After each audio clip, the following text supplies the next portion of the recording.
Welcome to 360 Tamil. இன்னைக்கு இந்த வீடியோல நம்ம எந்த படத்தோட எக்ஸ்பிளனேஷன் பத்தி பார்க்க போறோம்னா, மலையாள சினிமால 2024ல தியேட்டர்ல வெளியாகி இப்போ ஓடிடில வெளியாயிருக்க சித்தினி அப்படின்ற படத்தை பத்தி தான் பார்க்க போறோம். இது ஒரு பக்கமான ஹாரர் த்ரில்லர் படம்னு சொல்லலாம். இந்த படத்தோட கதையே ரொம்ப வித்தியாசமா இருக்கும். அது என்னன்னா 23 வருஷத்துக்கு முன்னாடி ஒரு பொண்ணு வந்து வித்தியாசமான முறையில இறந்து போயிருக்காங்க போல. இறந்து போகும்போது அந்த பொண்ணு பிரெக்னன்ட்டாவும் இருந்திருக்காங்க. அந்த பொண்ணோட ஆன்மா இப்ப நடமாடிட்டு இருக்கு. அடுத்தடுத்து ஒவ்வொருத்தரா சாவடிச்சிட்டு இருக்கு. எதுக்காக இவங்களெல்லாம் சாவடிக்குது, 23 வருஷத்துக்கு முன்னாடி அந்த பொண்ணுக்கு என்னதான் நடந்தது, இத பத்தி சொல்றதுதான் இந்த படத்தோட கதையா இருக்கும். நம்ம ஹீரோ போலீஸ் ஆபீசரா இருப்பாரு. இத பத்தி விசாரிக்க ஆரம்பிக்கிறாரு. நம்ம ஹீரோக்கு இதனால சில பிரச்சனைகளும் வருது. அதெல்லாம் தாண்டி கண்டுபிடிச்சாரா இல்லையான்னு சொல்றதுதான் மீதி கதை. கண்டிப்பா உங்களுக்கு பிடிக்கும் நம்புறேன். எக்ஸ்பிளனேஷனுக்குள்ள போறதுக்கு முன்னாடி வீடியோக்கு ஒரு லைக் போடுங்க. இந்த எக்ஸ்பிளனேஷன் பிடிச்சிருந்ததுன்னா ஐப்ன்ற ஆப்ஷனை கிளிக் பண்ணி சப்போர்ட் பண்ணுங்க. மேற்கொண்டு பேசி டைம் வேஸ்ட் பண்ணாம நம்ம நேரடியா எக்ஸ்பிளனேஷனுக்குள்ள போயிடலாம். படத்தோட ஸ்டார்டிங் சீனே ஒரு சாமியாரை காட்டுறாங்க. ஒரு பேய் வந்து சிலரை தொல்லை பண்ணிட்டு இருக்கு போல. அதுக்கு பூஜை பண்ணணும் அப்படின்ற மாதிரி இவரோட ஃப்ரெண்டு ஃபாதர் ஒருத்தர் வந்திருக்காரு. ரெண்டு பேருமே பூஜை பண்றதுக்காக போலான்னு இருக்காங்க. ஆனா இந்த சாமியாரோட வைஃப் இருக்காங்கல்ல, தப்பான விஷயத்துக்கு நீங்க துணை போகாதீங்கன்ற மாதிரி சொல்லிட்டாங்க. இல்ல 4 காசு கிடைக்கும், அது மூலியமா பொண்ணு லைஃபை செட்டில் பண்ணலாம், நான் போயிட்டு வரேன்ற மாதிரி இவருமே ஃபாதர் கூட சேர்ந்த மாதிரி கிளம்புறாரு. ஏதோ ஒரு பேய் அட்ராசிட்டி பண்ணுது, அதை ஓட்டுறதுக்காக தான் இவங்க ரெண்டு பேர் போயிட்டு இருக்காங்க போல. போற வழியிலேயே நிறைய தடங்கள்லாம் வருது, அமானுஷ்யமா சில விஷயங்கள்லாம் நடக்குது. இவங்க ரெண்டு பேருமே கொஞ்சம் பயந்துகிட்டே தான் அந்த பூஜை நடக்கிற இடத்துக்கு போயிட்டு இருக்காங்க. எந்த பேய் தொல்லை பண்ணுது, எதை அடக்கிறதுக்காக இவங்க போறாங்க அப்படின்றது கிளியரா நமக்கு தெரியல. இங்கதான் சித்தினி அப்படின்ற மாதிரி படத்தோட டைட்டில போடுறாங்க. அதே மாதிரி 23 வருஷம் கழிச்சு நடக்கிறத காட்டுறாங்க. அந்த சாமியாரோட பொண்ணு வந்து வயசு பொண்ணா இருப்பாங்க. அவங்க பேரு மாயா அப்படின்றது. மாயாவை பொறுத்த வரைக்கும் இப்ப டான்ஸ் எல்லாம் பண்ணிட்டு இருக்காங்க. இந்த விஷயத்தை ஆலன் ஒருத்தர் ரசிச்சு பார்த்துட்டு இருக்காரு. மாயாவை இவர் லவ் பண்ணிட்டு இருக்காரு போல. இப்ப டான்ஸ் எல்லாம் முடிஞ்சோன்னு எல்லாருமே மாயாவை பாராட்டுறதுக்காக வராங்க. அப்படி ஒரு 3 பசங்க இந்த இடத்துக்கு வராங்க. இவங்க எல்லாருமே பெரிய இடத்து பசங்களா இருப்பாங்க. உங்க கூட சேர்ந்து போட்டோ எடுத்துக்கணும் அப்படின்ற மாதிரிலாம் சொல்லும் போது மாயாவும் சரின்ற மாதிரி ஏத்துக்கிறாங்க. அப்படி வந்த பசங்க போட்டோ எடுக்கிறன்ற சாக்குல தப்பா டச் எல்லாம் பண்ணிட்டு இருக்காங்க. என்ன இப்படி பண்ணிட்டு இருக்கீங்கன்னு மாயா தடுக்கும் போது அதை மீறியும் மாயா கிட்ட எல்லை மீறி நடக்கிறதுக்கு பாக்குறாங்க. இது எல்லாத்தையும் கவனிச்சிட்டு இருக்க ஆலனுக்கு கோவம் வந்துருது. இப்ப ஆலன் அந்த இடத்துல பூந்து அந்த 3 பேரையும் போட்டு அடிக்கிறாரு. எங்க மேலேயே கைய வச்சிட்டல, உன்னை கவனிச்சுக்கிறோம் அப்படின்ற மாதிரி 3 பேருமே இங்க இருந்து கிளம்பிடுறாங்க. ஆக்சுவலா ஸ்டார்டிங் ஒரு சாமியாரை காமிச்சாங்கல்ல, அவர் தான் மாயாவோட அப்பாவா இருப்பாரு. வாமா கிளம்பலான்னு வீட்டுக்கு கூட்டு வந்துடுறாரு. உனக்காக தான் அவன் சண்டை போட்டான்னு எனக்கு தெரியும், என்னதான் இருந்தாலும் ஆலனை என்னால மாப்பிளையா ஏத்துக்க முடியாதுன்ற மாதிரி அப்பா சொல்லிட்டாரு. இவர் 23 வருஷத்துக்கு முன்னாடி ஒரு கிராமத்துல இருந்தார்ல, அந்த கிராமத்தை விட்டு இவர் வந்துட்டாரு போல. உன் அம்மா போனதுக்கு அப்புறம் உன்னை நல்லபடியா நான் பாத்துக்கிறேன்ல, என் பேச்சை மீறி நீ எதுவும் செய்யாத அப்படின்ற மாதிரிலாம் அப்பா சொல்லிட்டாரு. ஆனா இவங்களுக்கு ஆலனை பயங்கரமா பிடிச்சிருக்கு. இதை நினைச்சு ஃபீல் பண்றாங்க. இப்ப புதுசா ஒரு 2 பேரை நமக்கு காட்டுறாங்க. பொண்ணு பேரு ஸ்வேதா, பையன் பேரு வினய் அப்படின்றது. இவங்க 2 பேருமே சீரியலுக்கான எபிசோட்லாம் ஷூட் பண்றவங்களா இருப்பாங்க. அதுதான் அமானுஷ்யம் கலந்த சீரியல்லாம் எடுப்பாங்கல்ல, அதை தான் பண்றது இவங்க வேலையா இருக்கும். இப்ப புதுசா ஏதாவது கான்செப்ட் பிடிக்கணும்ன்ற மாதிரி இவங்க 2 பேருமே ஒரு கஃபேல டிஸ்கஸ் பண்றாங்க. ஆலன் இவங்களுக்காக சண்டை போட்டாரு பாத்தீங்களா, அதனால இவருக்கு டிரான்ஸ்பர் கிடைச்சிருக்கு போல. இதெல்லாம் புதுசு கிடையாது, அப்பப்ப எனக்கு டிரான்ஸ்பர் கிடைக்கிறது தான் அப்படின்ற மாதிரி இவருமே சொல்லிட்டு இருக்காரு. இந்த வாட்டி நான் போற ஊருக்கு நீயும் வந்தா நல்லா இருக்கும்னு நினைக்கிறேன். உன் அப்பதான் ஏத்துக்க மாட்டாருல, உன் அப்பாவை மீறி என் கூட வந்துரு, நம்ம சந்தோஷமா இருக்கலாம்ன்ற மாதிரி சொல்லிட்டாரு.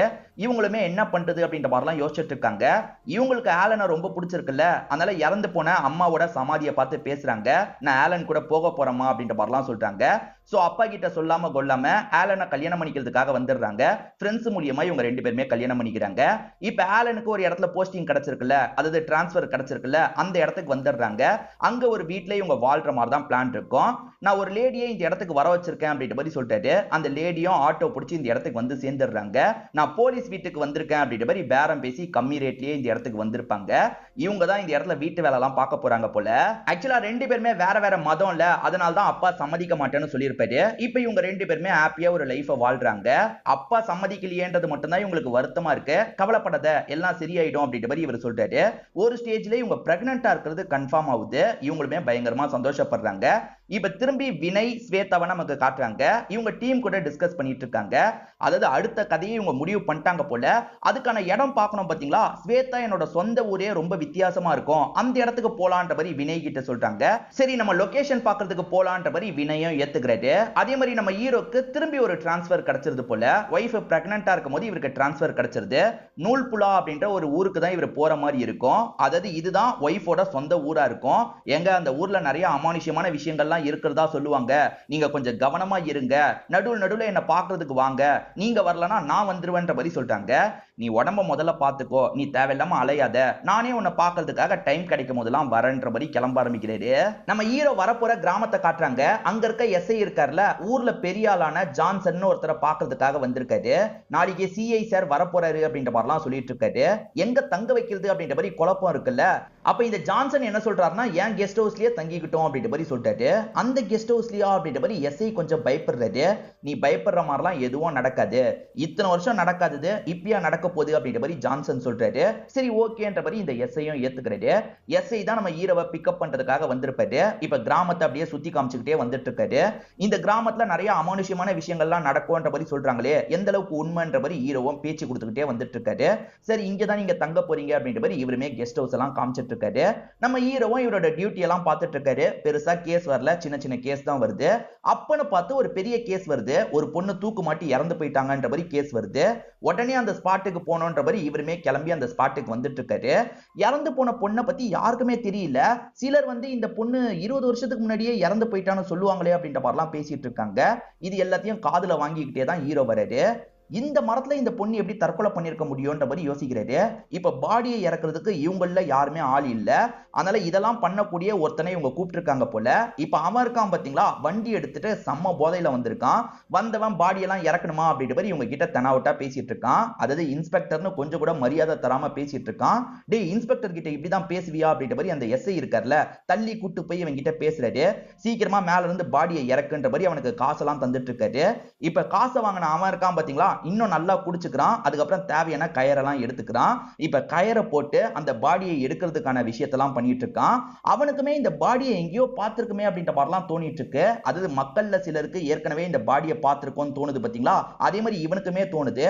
ஒரு வழியா இவனுமே மேல இருக்க அந்த பாடியை கீழே இறக்கிடுறான். போஸ்ட்மார்ட்டம் எல்லாம் பண்ணாதான் என்ன ஏதுன்றது தெரியும்ல, போஸ்ட்மார்ட்டத்துக்காக அனுப்பி வைக்கணும்ன்ற மாதிரி யோசிக்கிறாங்க. பாடியை இறக்கணுவன் நானே ஹாஸ்பிட்டலுக்கு கொண்டு போயிடுறேன், நாளைக்கு உங்களுக்கு ரிப்போர்ட் வந்துடும், அதை மட்டும் வந்து வாங்கிக்கோங்கன்ற மாதிரி சொல்றான். சரி ஓகேன்ற மாதிரி இவன் வண்டியில ஏத்தி அனுப்பி வச்சிடுறாங்க. இந்த பொண்ணை பத்தி மக்கள்லாம் ஒவ்வொன்னு பேசிட்டு இருந்தாங்களே, இந்த பொண்ணை பத்தி உங்களுக்கு ஏதாவது தெரியுமா அப்படின்ற மாதிரி எஸ்ஐ கிட்ட கேக்குறாரு. சார் இந்த ஊருக்கு நான் வந்தே 2 வருஷம் தான் ஆகுது சார், இந்த ஊரை பத்தி எல்லாம் பெருசா எதுவுமே எனக்கு தெரியாதுன்ற மாதிரி சொல்றாரு. அப்படியா, காலையில வேலையா ரிப்போர்ட்டை மட்டும் வாங்கிருங்கன்னு சொல்றாரு. சரி ஓகே அப்படின்ற மாதிரி இந்த எஸ்ஐ ஏத்துக்கிட்டு கிளம்புறாரு. ஒரு நபர் ஹாஸ்பிட்டலுக்கு கொண்டு போய்க்கிறேன்ற மாதிரி சொன்னார் பாத்தீங்களா, அவர் வண்டியில வந்துட்டு இருக்கும்போது பின்னாடி இருந்து சவுண்ட் கேக்குது. என்ன சவுண்ட் கேக்குதுன்னு பார்த்தா அவங்க உட்காந்துட்டு இருக்க மாதிரி தெரியுது. என்ன பேய் மாதிரி உட்காந்துட்டு இருக்கா அப்படின்ற மாதிரி இவருமே யோசிக்கிறாரு. ஒரு ஸ்டேஜ்ல கதவை திறந்து பார்க்கும்போது அவங்க சட்டுன்னு வந்து இவரை அட்டாக் பண்ண ஆரம்பிக்கிறாங்க. இப்பதான் இவங்களோட ஃபேஸ் இவருக்கு கிளியரா தெரியுது போல. நீயான்ற மாதிரி ஷாக் ஆகுறாரு. அவங்க கதையை முடிச்சிடுறாங்க. இப்ப நம்ம ஹீரோக்கு ஒய்ஃப் கிட்ட இருந்து கால் வருது. நீங்க ஓகே தானே, எனக்கு கெட்ட கனவுலாம் வருதுங்க அப்படின்ற மாதிரி சொல்றாங்க. இந்த மாதிரி நேரத்துல கெட்ட கனவுலாம் வரும்னு சொல்லுவாங்கல்ல, நீ கேர்ஃபுல்லா இரு, எதுனாலும் அந்த லேடி கிட்ட கேளுன்ற மாதிரிலாம் சொல்றாரு. அப்ப சட்டுன்னு கரண்ட் கட் ஆகுது. ஏதோ ஒரு பொருள் உடையிற மாதிரி இவருக்கு சவுண்ட் கேக்குது. கரண்ட் வந்ததுக்கு அப்புறம் வீட்டுல சில பொருள் உடைஞ்சிருக்கிறது இவருக்கு தெரியுது. யாராவது வீட்டுக்குள்ள பூந்திருப்பாங்களா அப்படின்ற மாதிரிலாம் யோசிக்கிறாரு. இப்ப திரும்பி உட்கார்ந்த மாதிரி தூங்கிட்டு இருக்காரு. அப்ப திரும்பி வெளிய இருந்து சவுண்ட் கேக்குது. கண்டிப்பா யாரோ வீட்டை சுத்தி சுத்தி வந்துட்டு இருக்காங்கன்ற மாதிரி இவர் செக் பண்ணிட்டாரு. அந்த இடத்துல ஒருத்தன் நின்னுட்டு இருக்கான். இவருமே பலார்னு கண்ணத்திலேயே அரைஞ்சி யார் நீ அப்படின்ற மாதிரி கேக்குறாரு. சார் என் பேரு முருகன், ஆக்சுவலா இந்த கெஸ்ட் ஹவுஸ் ஜான்சன் சாரோடது, அடிக்கடி இங்க தம்மு சரக்குலாம் அடிக்கிறதுக்காக நான் வருவேன் அப்படின்ற மாதிரி சொல்றான். ஏற்கனவே எஸ்ஐயும் இது ஜான்சன் சாரோட கெஸ்ட் ஹவுஸ்ன்ற மாதிரிலாம் சொல்லியிருப்பாரு. சரி சரி கிளம்பு அப்படின்ற மாதிரி ஹீரோ இருக்கார்ல இந்த முருகனை அனுப்பி வச்சிடுறாரு. இப்ப அப்படியே கட் பண்ணி வினய் ஸ்வேதாவை காட்டுறாங்க. இவங்க 2 பேருமே கிராமத்துக்கு தான் வந்துட்டு இருக்காங்க. ஆக்சுவலா நமக்கு ஒரு கிராமத்தை காட்டுறாங்கல்ல, அந்த கிராமத்துக்கு தான் வந்திருக்காங்க. ஒரு பாட்டி டீ கடை வச்சிருக்கும் போது இவங்களுமே டீ எல்லாம் சொல்லிடுறாங்க. இப்ப 2 பேருமே சுத்தி பார்க்கிறதுக்காக கொஞ்சம் தள்ளி தள்ளி போயிட்டு இருக்காங்க. அந்த மாதிரி ஸ்வேதான்ற பொண்ணு ரோஜா பூலாம் விழுந்திருக்கிறத பாக்குறா. அதெல்லாம் எடுத்து பார்த்துட்டு இருக்கும் போது மரத்துக்கு மேல அந்த பாட்டி இருக்காங்க. என்ன டீ கடையில இருந்த பாட்டி இங்க இருக்காங்கன்ற மாதிரி இவங்களுமே ஷாக் ஆயிட்டு இருக்காங்க. ஒரு ஸ்டேஜ்ல பயத்துல கத்துறாங்க. என்னாச்சு ஏதாச்சுன்ற மாதிரி அவர் கேக்குறாரு. இவங்களுமே அந்த பாட்டி மேல இருந்தாங்கன்னு சொல்றாங்க. பாட்டி மேல இருந்தாங்களா, கடைக்கிட்ட தானே இருக்காங்க, உனக்கு என்னாச்சு அப்படின்ற மாதிரி இவருமே கேக்குறாரு. இவங்களுக்கு ஒரே கன்ஃபியூஷனா இருக்கு. நம்ம ஹீரோவும் போஸ்ட்மார்ட்டம் ரிப்போர்ட்டுக்காக வெயிட் பண்ணிட்டு இருக்காரு. அப்ப எஸ்ஐ என்ன சொல்றாருன்னா, சார் அவன் பாடியை கொண்டுட்டே போலியாம், அதாவது ஹாஸ்பிட்டலுக்கே போலியான்ற மாதிரி சொல்றாரு. இதுக்காக தான் அவனை நம்ப வேணாம், நம்மளே வண்டியில கொண்டு போலான்னு சொன்னேன், நீங்க தான் அவன் பார்த்துப்பான்ற மாதிரி சொன்னீங்க, இப்ப எங்க போனான்னு தெரியல, தேடி பாருங்க அப்படின்ற மாதிரி இவருமே ஆளுங்க கிட்ட கோவப்படுறாரு. ஜான்சன் தான் புதுசா வந்திருக்க இன்ஸ்பெக்டரை பத்தி கொஞ்சம் தெரிஞ்சுக்கோன்னு முருகன் கிட்ட சொல்லியிருப்பாரு போல. முருகன் என்ன சொல்றான்னா, ஆளு பார்க்க கொஞ்சம் டஃப்பான டைப் மாதிரி தான் தெரியுது, பழைய விஷயங்களை நோண்டிட்டா ஏதாவது பிரச்சனை வரக்கூட வாய்ப்பு இருக்குன்னு சொல்றான். அதெல்லாம் ஒன்றும் பிரச்சனை வராது, 23 வருஷமா வராத பிரச்சனை இதுக்கப்புறம் வருமா, எனக்கெல்லாம் நம்பிக்கை இல்ல, நீ அந்த ஆள் மேல ஒரு கண்ணை வச்சுக்கோன்னு சொல்றாரு.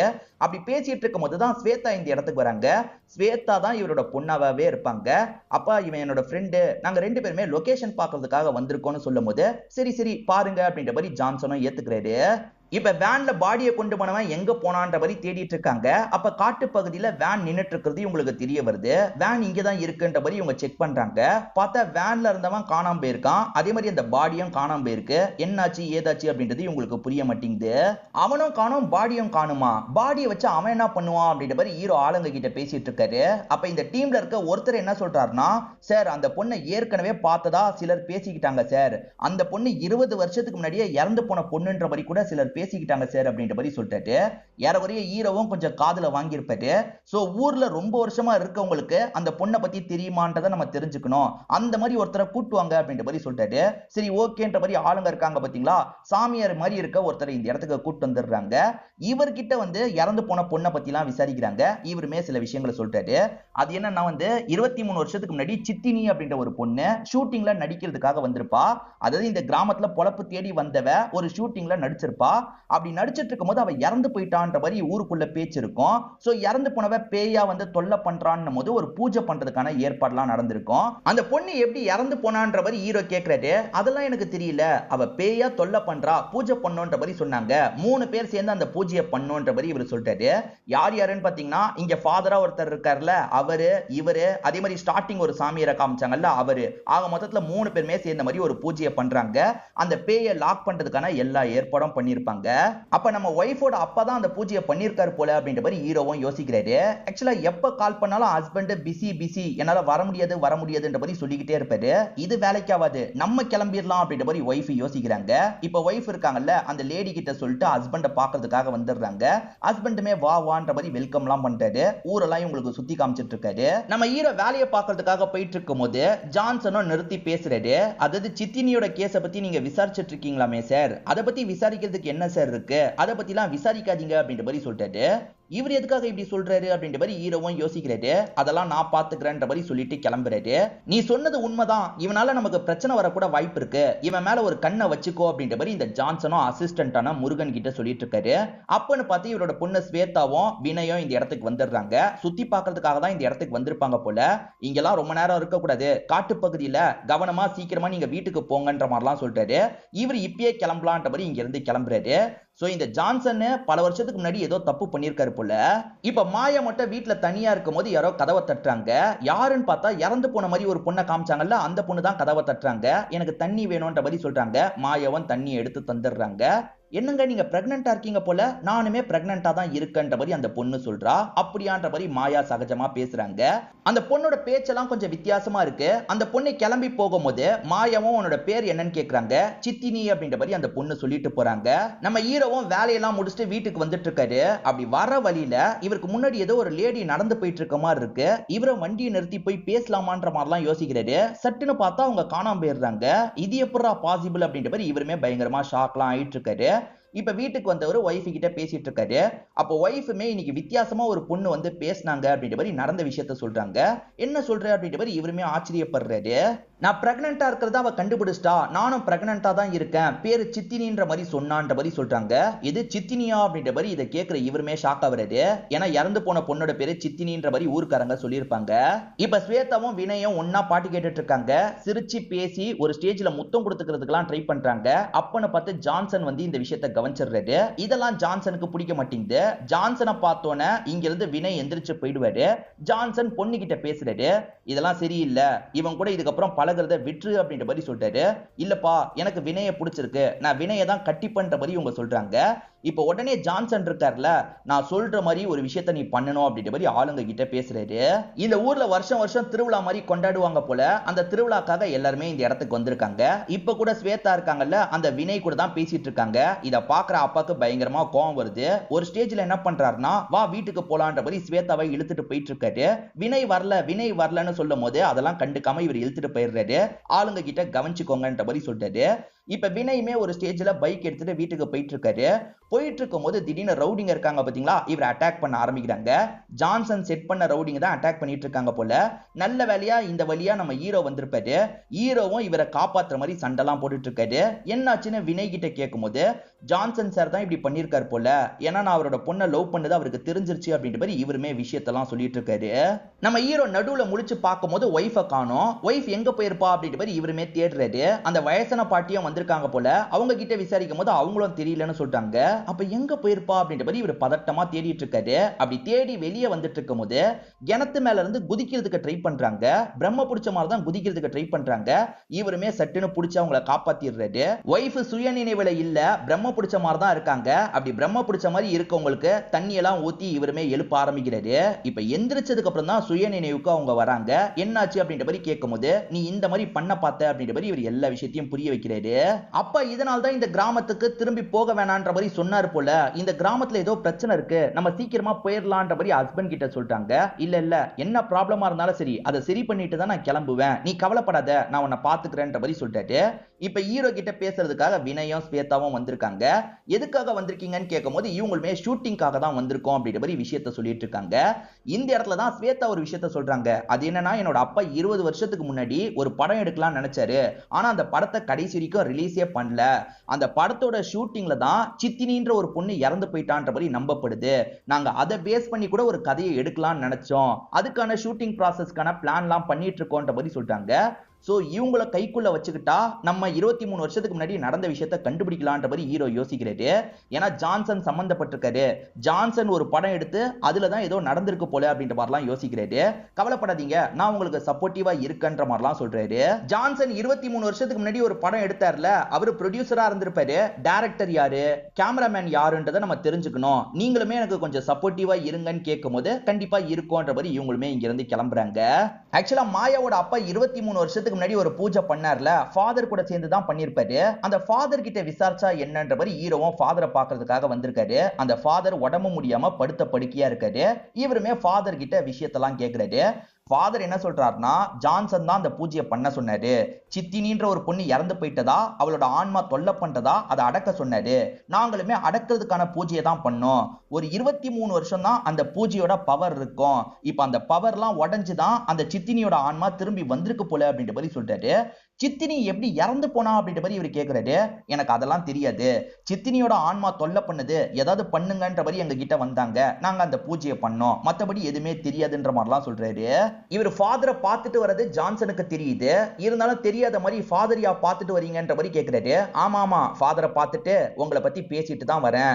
23 வருஷத்துக்கு முன்னாடி ஃபாதரை வச்சு பூஜைலாம் பண்ணிருக்கீங்க போலியே. 23 வருஷத்துக்கு முன்னாடி நீங்க என்ன பண்ணியிருந்தாலும் சரி, அதை நான் கண்டுபிடிப்பேன் அப்படின்ற மாதிரிலாம் பேசிட்டு இங்க இருந்து கிளம்புறாரு. இதனால லைட்டா இந்த இடத்துல ஜான்சனுக்கு பயம் வருது. 23 வருஷத்துக்கு முன்னாடி ஒரு பொண்ணு இறந்து போயிருக்கா. அந்த பொண்ணை பத்தி யாருக்கும் பெருசா தெரியல. அந்த பொண்ணோட ஆவியை இவ்வளவு நாள் லாக் பண்ணி வச்சிருந்திருக்காங்க. இப்ப அந்த லாக் உடைஞ்சுதான் அந்த ஆவி சில விஷயங்களை பண்ணிட்டு இருக்கு போல. எப்படியாவது அந்த பொண்ணை பத்தின இன்ஃபர்மேஷனை நம்ம கண்டுபிடிக்கணும். ஒரு சாமியார் கூட்டு போறதா சொல்லியிருக்காரு. நீங்க 2 பேருமே வாங்கன்ற மாதிரி இவருமே சொல்லிட்டு போறாரு. அதே சமயம் இதை பத்திலாம் இவர் எஸ்ஐ கிட்ட சொல்லிட்டு இருக்காரு. ஏற்கனவே சித்தினின்ற ஒரு பொண்ணை பத்தி ஒரு சாமியார் சொன்னார்ல, அதாவது ஹீரோயினோட அப்பா கூடயும் ஃபாதர் கூடயும் ஒரு சாமியார் வந்தார்ல, அவர் தான் கூட்டு போறேன்னு சொல்லியிருப்பாரு. அதை பத்தி இவருமே எஸ்ஐ கிட்ட சொல்றாரு. இப்ப நைட்டு நேரம் இவங்களுமே அந்த இடத்துக்கு கிளம்பலாம்னு நினைக்கிறாங்க. ஜான்சனுக்கு இந்த தகவல் வருது. ஜான்சனுமே இந்த இடத்துல கோவப்பட்டு இருக்காரு. ஆக்சுவலா அந்த சித்தினின்ற பொண்ணு பொழப்புக்காக வந்தாங்க பாத்தீங்களா, அவங்க காட்டுல இருக்க ஒரு இடத்துல தான் இருந்திருப்பாங்க. அந்த இடத்தை செக் பண்றதுக்காக தான் இவங்க எல்லாருமே நைட்டு நேரம் போயிட்டு இருக்காங்க. அப்படி வந்துட்டு இருக்கும் போது சாமியாருமே இந்த கல்லுல தான் அந்த பொண்ணு ஏதோ எழுதிட்டு இருந்தா, நான் பார்த்திருக்கேன்ற மாதிரிலாம் சொல்லிட்டாரு. இப்ப அந்த கல்லை இவங்க பார்க்கும் போது விழுப்புரம் அப்படின்ற மாதிரி எழுதி இருக்கு. இப்ப எனக்கு ஞாபகம் வந்துருச்சு, அந்த பொண்ணை பொறுத்த வரைக்கும் விழுப்புரத்தை சேர்ந்த பொண்ணு அப்படின்ற மாதிரிலாம் சொல்லிட்டாரு. ஓஹோ, தமிழ்நாட்டுல இருந்து ஒரு பொண்ணு இந்த இடத்துக்கு வந்திருக்கா போல அப்படின்ற மாதிரி இவங்க யோசிக்கிறாங்க. இதே சமயம் இவங்களை டிஸ்டர்ப் பண்றதுக்காக அந்த முருகன் இந்த இடத்துக்கு வந்துட்டு இருக்கான். அப்படி வந்துட்டு இருக்க முருகனை பேய் அட்டாக் பண்ண ஆரம்பிக்குது. அதாவது சித்தினியோட பேய் இருக்கு பாத்தீங்களா, அதுதான் அட்டாக் பண்ண ஆரம்பிக்குது. ஒரு ஸ்டேஜ்ல கதையை முடிச்சிருது. என்ன போன முருகன் இன்னும் வரலன்ற மாதிரி செக் பண்றதுக்காக ஜான்சன் வராரு. ஜான்சனையும் அந்த பேய் அட்டாக் பண்ண பாக்குது. ஜான்சன் கஷ்டப்பட்டு அங்க இருந்து தப்பிச்சுலாம் ஓடிட்டு இருக்காரு. ஒரு ஸ்டேஜ்ல ஜான்சனுக்கு பயங்கரமா அடிபடுற மாதிரி காட்டுறாங்க. இப்ப காலையில நேரம் ஹீரோ ஒய்ஃப் கிட்ட பேசிட்டு இருக்காரு. ஹஸ்பண்ட் பேயை பத்தி எல்லாம் விசாரணை பண்றதுனால ஒய்ஃபுக்கு பயமா இருக்கு. ஒய்ஃப் பூஜை பண்ணி ஒரு கயிறை வாங்கியிருக்காங்க போல. உனக்கு இதெல்லாம் நம்பிக்கை இல்லைன்னு எனக்கு தெரியும், என் சந்தோஷத்துக்காக இந்த கயிறை கட்டிக்கோன்ற மாதிரி சொல்லிட்டாங்க. சரி ஓகேன்ற மாதிரி ஹீரோவும் அந்த கயிறெல்லாம் கட்டிக்கிறாரு. அப்பன்னு பார்த்து இவருக்கு ஒரு தகவல் கிடைக்குது. அது என்னன்னா, ஜான்சனுக்கு காயம்பட்டு ஹாஸ்பிட்டல்ல சேர்த்திருக்காங்க, காட்டு பகுதியில விழுந்து கடந்திருக்காரு அப்படின்ற மாதிரிலாம் சொல்றாங்க. இவர் பதட்டமா பேசுறதுனால ஒய்ஃப் என்னாச்சுன்னு கேக்குறாங்க. இவருமே நடந்த விஷயத்தெல்லாம் ஒய்ஃப் கிட்ட சொல்லிட்டு இருக்காரு. இப்ப ஹாஸ்பிட்டல்ல இருக்க ஜான்சனை பார்த்து பேசுறதுக்காக வந்திருக்காரு. எப்படி இது நடந்ததுன்னு கேக்குறாரு. பேய் தானே அட்டாக் பண்ணுச்சு, ஆனா அதை பத்தி ஜான்சன் சொல்லாம மறைச்சிடுறாரு. இல்ல நான் தடுமாறி விழுந்துட்டேன் அப்படின்ற மாதிரிலாம் சொல்லிட்டாரு. இவர் சொல்றது கொஞ்சம் கூட நம்புற மாதிரி இல்ல. அதனால ஹீரோவும் சிரிச்சுட்டு இங்க இருந்து கிளம்பிடுறாரு. இப்ப ஹீரோ ஸ்வேதா கிட்டயும் வினய் கிட்டயும் பேசுறாரு. அதாவது ஷூட்டிங்ல யாரெல்லாம் சம்பந்தப்பட்டாங்கன்றதை நம்ம கண்டுபிடிக்கணும், எப்படியாவது கண்டுபிடிக்கணும்ன்ற மாதிரி சொல்லிட்டாரு. இவங்க எல்லாம் டீமா சேர்ந்து சில வேலைகளை பார்த்துட்டு இருக்காங்க. இவங்க கண்டுபிடிச்சிடக்கூடாதுன்ற மாதிரி ஜான்சன் யோசிக்கிறாரு. அவங்கள ஃபாலோ பண்ணிக்கிட்டே இருன்ற மாதிரி ஆளுங்க கிட்ட சொல்லிட்டு இருக்காரு. ஜான்சனோட ஆளா தான் இந்த எஸ்ஐ இருப்பாரு. எஸ்ஐ மூலியமா ஜான்சனுக்கு ஹீரோ எந்த அளவுக்கு விசாரணை பண்ணிட்டு இருக்காருன்றது தெரியுது. ஹீரோவை பயன்படுத்தணும்னா அவன் ஒய்ஃப் ஏதாவது பண்ணணும், நம்ம ஆளுங்களை இறங்க சொல்லு அப்படின்ற மாதிரி எஸ்ஐ கிட்ட சொல்லிடுறாரு. இப்ப நைட்டு நேரம் வீட்டுல ஒய்ஃப் மட்டும் தானே இருக்காங்க.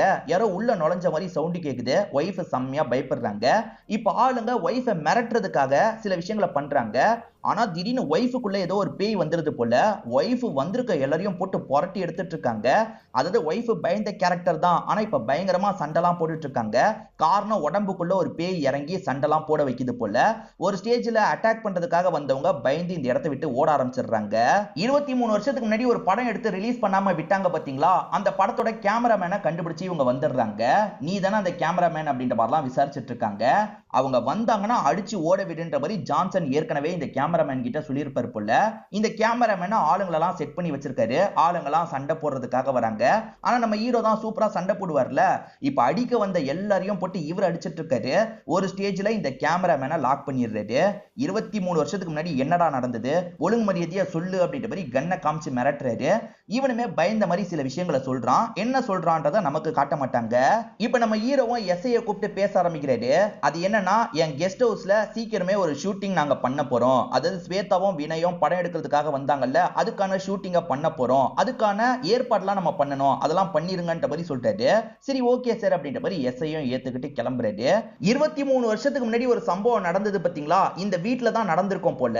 எந்த நாள் நடந்ததுன்றது தெரிஞ்சா நம்ம அதே நாள் ஷூட்டிங்க வைக்கலாம், அப்பதான் சம்பந்தப்பட்ட எல்லாருமே பயப்படுவாங்கன்ற மாதிரி இவங்க டிஸ்கஸ் பண்ணிட்டு இருக்காங்க. அப்ப கடிகாரம் ஆட்டோமேட்டிக்கா கீழே விழுந்து உடையுது. ஆக்சுவலா கடிகாரத்துக்கு பின்னாடி அந்த பேயுமே டேட்டை மென்ஷன் பண்ணிருக்கு போல. அதாவது 13ஆம் தேதி தான்ன்ற மாதிரி மென்ஷன் பண்ணிருக்கு. அப்ப நாளை நின்று நம்ம இந்த விஷயத்த பண்ணணும் அப்படின்ற மாதிரி இவங்க யோசிக்கிறாங்க. அதாவது பேய் இருக்குன்றது இவங்களுக்குமே கொஞ்சம் கொஞ்சமா புரிய ஆரம்பிச்சிருது. சம்பந்தப்பட்டவங்கள வெளியே வர வைக்கிறதுக்காக தான் இவங்க சில விஷயங்கள் எல்லாம் பண்ணிட்டு இருக்காங்க போல. இப்ப எஸ்ஐ என்ன பண்றாருன்னா, வேகமா ஜான்சன் கிட்ட பேசுறதுக்காக வந்துடுறாரு. சார் கரெக்டா அங்கேயே ஷூட்டிங் வைக்க போறேன்னு சொல்றான், எல்லாமே அவனுக்கு தெரிஞ்சிச்சு போல சார் அப்படின்ற மாதிரி பயப்படுறாரு. 23 வருஷத்துக்கு முன்னாடி நடந்த விஷயம் உனக்கும் எனக்கும் மட்டும் தான் தெரியும், வேற யாருக்கும் தெரியாது, நீ கிளம்புன்ற மாதிரி எஸ்ஐ அனுப்பி வச்சிடுறாரு. இப்ப ஷூட்டிங்கான நாள் வந்துருது. எல்லாருமே இந்த ஸ்பாட்டுக்கு வந்துடுறாங்க. வினயும் ஸ்வேதாவும் இங்க நாங்க ஒரு சீனை எடுக்க போறோம், தூக்குல மாற்ற மாதிரி ஒரு சீனை தான் எடுக்க போறோம்ன்ற மாதிரிலாம் சொல்றாங்க. ஊர் மக்களும் பார்க்கிறதுக்காக இந்த இடத்துக்கு வந்திருக்காங்க. இப்ப ஹீரோ இருக்கார்ல, சார் அந்த சித்தினியை பத்தி உங்களுக்கு தெரியும் தானேன்னு கேக்குறாரு. சரி இந்த ஊருக்கு வந்தே 2 வருஷம் தான் ஆகுது, எனக்கெல்லாம் தெரியாதுன்ற மாதிரி எஸ்ஐ சொல்றாரு. அதுக்கு ஹீரோ இருக்கார்ல, பலார்னு கண்ணத்திலே அறையிறாரு. நீ இந்த ஊருக்கு போலீஸா வந்து 2 வருஷம் தான் ஆகுது, ஆனா 23 வருஷத்துக்கு முன்னாடி டைரக்டரா இந்த ஊருக்கு வந்திருக்க, அது உனக்கு ஞாபகம் இல்லையா அப்படின்ற மாதிரி கேட்கிறாரு. இவருமே திரு திருன்னு முடிக்கிறாரு. சோ நம்மள பத்தின உண்மை எல்லாமே அந்த கேமராமேன் சொல்லிட்டான்றது தெரியுது. இவருமே இந்த இடத்துல உண்மையை ஒத்துக்க ஆரம்பிக்கிறாரு. 23 வருஷத்துக்கு முன்னாடி எடுத்த படத்துக்கு ஜான்சன் தான் ப்ரொடியூசர், இவர் தான் டைரக்டர். இவங்க ரெண்டு பேருமே சீனை பத்திலாம் டிஸ்கஸ் பண்றாங்க. தூக்குல மாற்ற மாதிரி ஒரு பொண்ணு நடிக்கணும், ஒரு சைடு ஆக்டர்ஸ் தான் நடிக்கிற மாதிரி பிளான் இருந்திருக்கும். அந்த பொண்ணு பாதியிலேயே போயிட்டாங்க. இப்ப அவளுக்கு பதிலா வேற யாரை நடிக்க வைக்கிறது அப்படின்ற மாதிரி இவங்க யோசிக்கிறாங்க. அது ரொம்ப முக்கியமான சீனு, ரொம்ப தத்ரூபமா அந்த சீன் இருக்கணும் அப்படின்ற மாதிரிலாம் இந்த டைரக்டர் சொல்லிட்டு இருக்காரு. ஒன்னும் பிரச்சனை இல்ல, இந்த ஊர்லயே யாரையாவது நடிக்க வைக்கலான்ற மாதிரி யோசிக்கிறாங்க. அப்பதான் இந்த இடத்துக்கு வேலுன்ற ஒரு நபர் வராரு. இவர் என்ன சொல்றாருன்னா, என் மனைவி பேரு சித்தினி அப்படின்றது, அவன் நல்லா நடிப்பா சார், ஒரு வாய்ப்பு தாங்கன்ற மாதிரிலாம் கேட்கிறாரு. இப்ப சித்தினியும் இந்த இடத்துக்கு வராங்க. பார்க்க அழகாவே இருக்காங்க. இந்த பொண்ணிய நடிக்க வச்சா என்னன்ற மாதிரி டைரக்டரும் ப்ரொடியூசரும் யோசிக்கிறாங்க. ஆனா இந்த பொண்ணு எந்த அளவுக்கு நடிப்பான்றது டவுட்டா இருக்குல்ல. நம்ம சாம்பிளா ஒரு சீனை ஷூட் பண்ணி பாத்துறலாம்ன்ற மாதிரி யோசிக்கிறாங்க. தூக்குல போடுற சீனை வந்து ஸ்ட்ரெயிட்டா தூக்குல போடாம அதுக்கான செட்டப்லாம் பண்ணி தானே தூக்குல போடுற மாதிரி எடுப்பாங்க. ஏமா நீ ரியாக்ஷன்லயே வந்து சாவற மாதிரி நடிக்கணும்ன்ற மாதிரி சொல்றாரு. சரி ஓகே சார் அப்படின்ற மாதிரி அந்த சித்தினின்ற பொண்ணு நடிக்கிறாங்க. ஆனா அவங்க நடிப்பு ரொம்ப மோசமா இருக்கு, ரொம்ப செயற்கையா இருக்கு. கட் கட் அப்படின்ற மாதிரி இவர் கட் பண்ணிடுறாரு. இதெல்லாம் செட் ஆகாது அப்படின்ற மாதிரி கேமராமேன் கிட்ட சொல்றாரு. மொத்த படத்துலயுமே அதுதான் ரொம்ப முக்கியமான சீனா இருக்கும். அது ரொம்ப தத்ரூபமா வந்தாதான் நல்லா இருக்கும் அப்படின்ற மாதிரி இந்த டைரக்டர் விடாப்புடியா இருப்பாரு. அதுக்கு இந்த பொண்ணு செட் ஆக மாட்டா போல அப்படின்ற மாதிரிலாம் யோசிச்சுட்டு இருக்காரு. வேற என்ன பண்றது அப்படின்ற மாதிரி டைரக்டரும் கேமராமேனும் சேர்ந்த மாதிரி டிஸ்கஸ் பண்ணிட்டு இருக்காங்க. அப்பதான் இந்த டைரக்டருக்கு ஒரு விபரீதமான ஐடியா வருது. அந்த பொண்ணுக்கு சாவற மாதிரி ஒழுங்கா நடிக்க தெரியல, உண்மையிலேயே செத்து போற மாதிரி ஒரு சீனை எடுத்துட்டா கரெக்டா இருக்கும். அந்த மாதிரி பண்ணிட்டா என்ன, இந்த பொண்ணுக்கு சொந்த பந்தம் பெருசா யாருமே இல்லனா, அப்படி இல்லனா சொந்த பந்தத்தை கரெக்ட் பண்ண முடிஞ்சா அந்த மாதிரி ஒரு சீனை எடுக்கலான்ற மாதிரி யோசிக்கிறாங்க. அதுக்கு அந்த ஹஸ்பண்ட் வேலு கிட்ட பேசி பார்த்தா என்ன, அவன் மனசை மாத்துறதுக்கு ட்ரை பண்ணா என்னன்னு யோசிக்கிறாங்க. இப்ப வேலு கூட சரக்கடிச்சுக்கிட்டே இந்த டைரக்டருமே பேசுறாரு. இப்பதான் வேலு சில உண்மையை சொல்றான். ஆக்சுவலா வேலுவோட ஒய்ஃபாலாம் இந்த சித்தினி இருக்க மாட்டாங்க. சித்தினி ஒருத்தனை லவ் பண்ணி அவனால பிரெக்னன்ட் ஆயிருப்பாங்க. அவன் கடைசியில கலட்டி விட்டுருப்பான். அதே மாதிரி வீட்டை சேர்ந்தவங்களும் துரத்தி விட்டுருப்பாங்க. இந்த மாதிரி நிலைமையில நான் கொஞ்சம் சப்போர்ட்டிவா இருக்கேன். எனக்கு ஏற்கனவே ஊர்ல பொஞ்சாதிலாம் இருக்கா, நான் இவளை வந்து சும்மா ஹெல்ப் பண்றதுக்காக தான் கூட்டு வந்தேன் அப்படின்ற மாதிரிலாம் சொல்றாரு. சோ இவன் புருஷன் இல்லன்னு தெரிஞ்சோனே இவனை கைக்குள்ள போட்டுக்கலாம் டைரக்டருக்கு தோணுது. சித்தினிய ஃபியூச்சர்ல யாருமே தேடி வரமாட்டாங்களான்னு கேக்குறாரு. அப்பதான் தண்ணி தெளிச்சு விட்டுட்டாரு, அவர்லாம் வர வாய்ப்பே இல்லைன்ற மாதிரி இந்த வேலு சொல்லிட்டு இருக்கான். வேலு எனக்காக ஒரு உதவி பண்ணு, இந்த படம் ரியலா வரதுக்காக அவளை நான் நிஜமாலேயே சாவடிச்சிட போறேன். இதுக்கு பதிலா உனக்கு 50,000 ரூபாய் தரேன், அதை வச்சு உன்னோட லைஃபை செட்டில் பண்ணிக்கோ, உன் ஃபேமிலி கூட சந்தோஷமா இருந்துக்கோன்ற மாதிரி சொல்லிட்டாரு. இவனுமே சரி ஓகேன்ற மாதிரி ஏத்துக்கிறான்.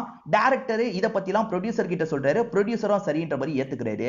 இந்த சித்தினி நடிச்ச சீன் நல்லா இல்லன்ற மாதிரி டைரக்டர் சொல்லிட்டாரு பாத்தீங்களா. அதை நினைச்சு இவங்க ஃபீலிங்ல இருக்கும்போது வேலு பேசுறதுக்காக வரான். நீ நடிச்ச சீன் டைரக்டருக்கு ரொம்பவே பிடிச்சிருக்கு, கண்டிப்பா நீ படத்துல நடிக்க போற, நல்லபடியா நடிச்சிரு அப்படின்ற மாதிரிலாம் சொல்றான். சோ நடிக்க வைக்கிற மாதிரி கூட்டு போயிட்டு உண்மையிலேயே அந்த பொண்ணை சாவடிச்சிருவாங்க. அதாவது தூக்குல தொங்க விட்டவங்க அப்படியே சாக விட்டுருவாங்க. தத்ரூபமா எடுக்கிறதுக்காக இப்படி பண்ணிருப்பாங்க.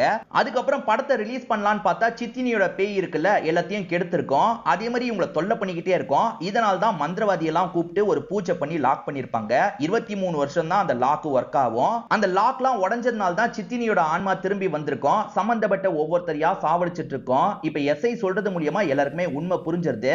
எஸ்ஐ அரெஸ்ட் பண்ணலாம்னு பார்த்தா எஸ்ஐயும் அந்த கேமராமேனும் தப்பிச்சு இங்க இருந்து ஓடுறாங்க. அப்படி ஓடுனவங்கள பிடிக்கிறதுக்காக இவங்களுமே பின்னாடி ஃபாலோ பண்ணி வந்துட்டு இருக்காங்க.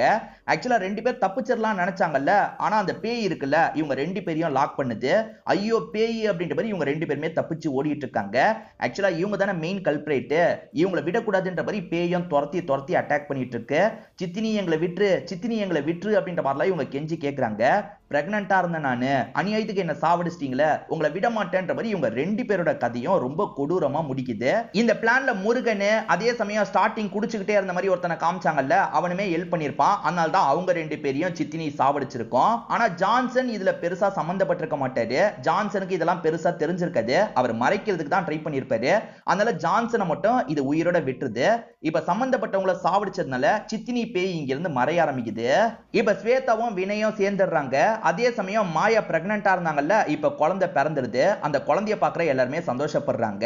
அப்பதான் உங்களை பாக்குறதுக்கு யாரோ வந்திருக்காங்கன்னு நர்ஸ் சொல்றாங்க. யாரா இருக்கும்னு யோசிச்சா இந்த இடத்துக்கு மாயாவோட அப்பா தான் வந்திருக்காரு. பொண்ணு மேல இருந்த கோபம் குறைஞ்சிருச்சு போல, அதனால தான் குழந்தைய பாக்குறதுக்காக வந்திருக்காரு. இவங்க எல்லாருமே சேர்ந்து சந்தோஷமா போட்டோ எடுத்துக்கிறாங்க. இதோடயே இந்த படத்தோட கதையை நமக்கு முடிக்கிறாங்க. கண்டிப்பா இந்த படத்துல வந்த ட்விஸ்ட் அண்ட் டர்ன்ஸ்லாம் உங்களுக்கு பிடிச்சிருக்கும்னு நம்புறேன். இந்த வீடியோ உங்களுக்கு பிடிச்சிருந்ததுன்னா லைக் பண்ணுங்க, கமெண்ட் பண்ணுங்க, மறக்காம 360 தமிழ் தமிழ் சேனலை சப்ஸ்கிரைப் பண்ணுங்க. தொடர்ச்சியா இந்த மாதிரி வீடியோக்கள் வந்துகிட்டே தான் இருக்கும்.